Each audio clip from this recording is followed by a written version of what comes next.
Record বর্ষণে বিধ্বস্ত কলকাতার দক্ষিণবঙ্গ। বৃষ্টি ও জলাবদ্ধতার জেরে বিপর্যয় নেমে এসেছে শহরের যানবাহন, রেল, মেট্রো ও ফ্লাইট চলাচলে। জলাবদ্ধতায় শহরের যান চলাচল মারাত্মকভাবে ব্যাহত হচ্ছে।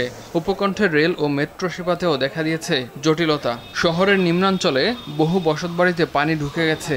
এতে করে ক্ষতিগ্রস্ত হয়েছেন অনেকে। বেশ কয়েকটি স্কুল বন্ধ ঘোষণা করা হয়েছে। শহরের দক্ষিণ ও পূর্বাংশে বৃষ্টির প্রভাব ছিল সবচেয়ে বেশি। কলকাতা পৌরসভার তরফে দেয়া তথ্য অনুযায়ী কয়েক ঘন্টায় ৩৩২ মিলিমিটার বৃষ্টি হয় গড়িয়া কামদাহারি এলাকায়। যোধপুর পার্কে ২৮৫ মিলিমিটার, কালীঘাটে ২৮০ মিলিমিটার, তপসিয়ায় ২৭৫ মিলিমিটার এবং বালিগঞ্জে রেকর্ড করা হয় ২৬৪ মিলিমিটার বৃষ্টি। আবহাওয়া দপ্তর বলছে, বঙ্গোপসাগরে সৃষ্ট নিম্নচাপের ফলেই এ বৃষ্টি। শহরের বাসিন্দাদের আরও বৃষ্টির জন্য প্রস্তুত থাকতে বলা হয়েছে। আমরা প্রকৃতির সাথে লড়াই করতে পারি না।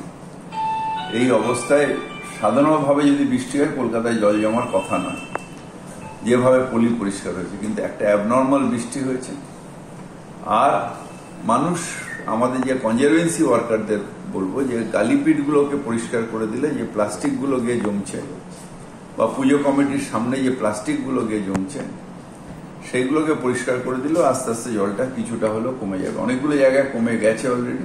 এদিকে আসন্ন দুর্গাপূজা উৎসব শুরুর ঠিক আগে এ ধরনের প্রবল বর্ষণে উদ্বিগ্ন কলকাতাবাসী। বিশ্বের নানা প্রান্ত থেকে দেখতে আসা পূজা মণ্ডপগুলোর প্রস্তুতিও শেষ পর্যায়ে। কিন্তু টানা বৃষ্টিতে মাসব্যাপী শ্রমে ঘামে তৈরি হওয়া মণ্ডপগুলো ক্ষতিগ্রস্ত হওয়ার শঙ্কা আছে। জলাবদ্ধ রাস্তাঘাটের কারণে বিপাকে পড়েছেন কলকাতা বিমানবন্দরগামী যাত্রীরা।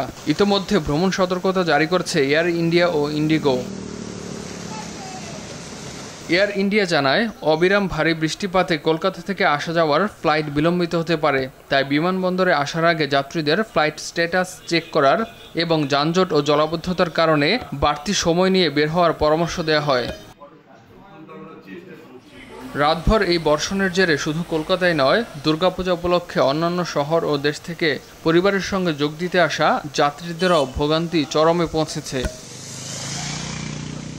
ইমতিয়াজ আহমেদ, RTV।